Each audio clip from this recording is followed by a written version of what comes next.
নুসাইবা, তুমি কোন কবিতাটি আবৃত্তি করবে? আমি আজকে কবি জসীমউদ্দিনের দগ্ধগ্রাম কবিতাটি আবৃত্তি করব। ঠিক আছে, শোনাও তবে। আবৃত্তি করছি কবি জসীমউদ্দিনের দগ্ধগ্রাম কবিতাটি। এইখানে ছিল কালো গ্রামখানি, আম কাঁঠালের ছায়া, টানিয়া আনিত শীতল বাতাস, কত যেন করি মায়া। তাহারি তলায় ঘরগুলি ভরে মমতা মুরুতে হয়ে ছিল যে তাহারা ভাই বোন আর বউ ছেলে মেয়ে লয়ে।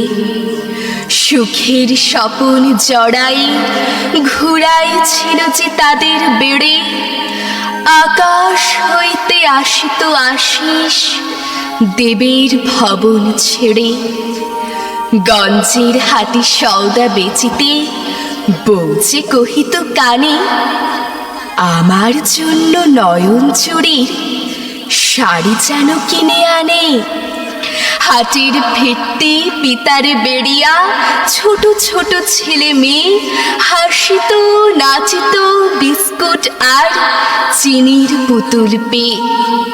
গাজির গানের বসিত আসর, গায়নের সুর ধরে যুগ যুগান্ত পার হয়ে কত আসিত কাহিনী পড়ে। কিসে কি হইল পশ্চিম হতে নরঘাতকেরা আসি, সারা গাঁও ধরে আগুন জ্বালায় হাসিল অট্ট হাসি। মার কোল হতে শিশুরে কাড়িয়া কাটিল যে খান খান, পিতার সামনে মেয়েরে কাটিয়া করিল রক্ত স্নান। কে কাহার তরে কাঁদিবে কোথায় চুপ কাষ্ঠের গায়ে, শত সহস্র পড়িল মানুষ ভীষণ খড়গোথায়। শত শিখা মেলে অগ্নিদাহন চাহি আকাশের পারে, হয়তো বা এর ফরিয়াদ করি ঊর্ধ্বে নিঃশ্বাস হানে। আকাশে আজকে নাহি কোনো পাখি, সুনীল আর সিতার দিগন্তে মেলিয়ে ভীষণ রূপ দগ্ধি হে অনিবার। মুহূর্তে সব শেষ হয়ে গেল ভস্মাবশেষ গ্রাম, দাঁড়ায় রয়েছে বিষাদ মলিন দগ্ধ দুটি আধ পোড়া খাম।